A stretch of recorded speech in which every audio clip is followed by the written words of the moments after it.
Selamat siang, perkenalkan nama saya Wilda Francisca Tambunan dari kelas 4E.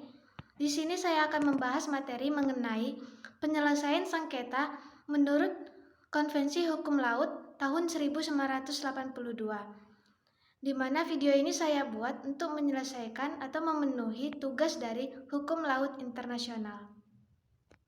Dalam menyelesaikan sengketa hukum laut internasional, maka sudah secara umum ketentuannya harus diselesaikan dengan cara damai.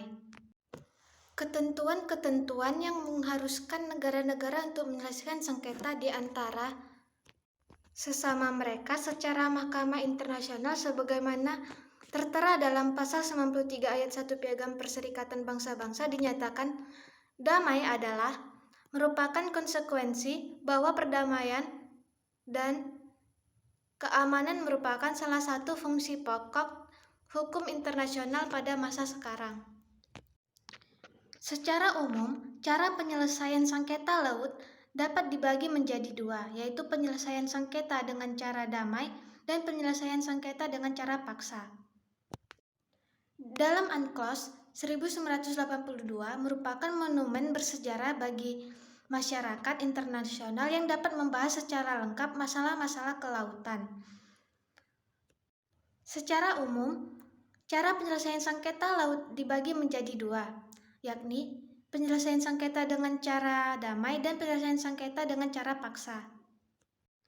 Berdasarkan UNCLOS 1982, pada pasalnya yang ke-287, suatu negara bebas untuk memilih dengan membuat pernyataan tertulis satu atau lebih dan cara-cara berikut untuk menyelesaikan sengketa perihal interpretasi atau penerapan konvensi ini, yaitu yang pertama, Mahkamah Internasional Hukum Laut atau International Tribunal for the Law of the Sea yang dibentuk berdasarkan ketentuan konvensi ini.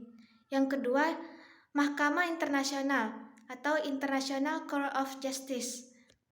Yang ketiga, arbitrase atau prosedur arbitrase khusus atau arbitration or special arbitration procedure yang diatur dalam lampiran 7 dan lampiran 8 dalam konvensi.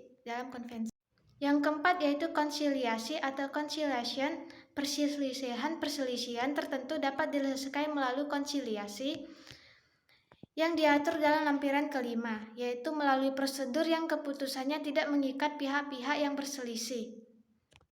Konvensi ini tidak menghalangi pihak-pihak mencari penyelesaian perselisihan dengan cara damai yang dipilih oleh pihak-pihak bersangkutan.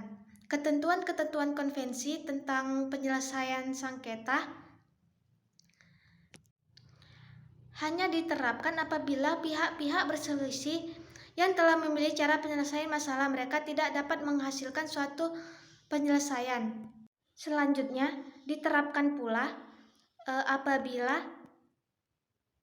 pihak-pihak yang berselisih menyetujui melalui bilateral, regional, atau persetujuan umum untuk mengajukan perselisihan tersebut kepada suatu prosedur yang akan memberikan suatu keputusan yang mengikat. Prosedur tersebut akan diterapkan sebagai pengganti prosedur konvensi. Setiap negara melalui deklarasi tertulis bebas memilih salah satu atau beberapa macam penyelesaian tentang interpretasi dan penerapan konvensi ini, yaitu 1. Mahkamah Internasional Hukum Laut yang dibentuk berdasarkan lampiran. Yang kedua, Mahkamah Internasional. Yang ketiga, arbitrase atau arbitral tribunal yang didirikan menurut lampiran. Yang keempat, arbitrase khusus menurut lampiran yang ke-8. Negara peserta yang tidak memberikan deklarasi dianggap menerima arbitrase menurut lampiran yang ke-7. Dalam hal pihak-pihak yang berselisih menerima prosedur penyelesaian perselisihan yang sama, mereka akan mempergunakan prosedur yang disetujui tersebut. Apabila pihak-pihak yang berselisih tidak menerima prosedur yang sama untuk menyelesaikan perselisihan, mereka akan mempergunakan arbitrase menurut lampiran 7, kecuali kalau pihak yang bersangkutan mengkehendaki lain. Selanjutnya adalah pertanyaan mengenai apakah PCA berwenang dalam menyelesaikan sengketa hukum laut internasional. Jawabannya adalah ya. Karena dalam prosedur yang diatur dalam UNCLOS 1982, pasalnya yang ke-287, maka PCA memiliki wewenang tersebut. Karena PCA merupakan bagian dari Mahkamah Arbitrase Internasional, sehingga PCA memiliki wewenang untuk menyelesaikan sengketa hukum laut internasional. Demikianlah video ini saya buat. Jika ada salah kata, saya mohon maaf. Terima kasih.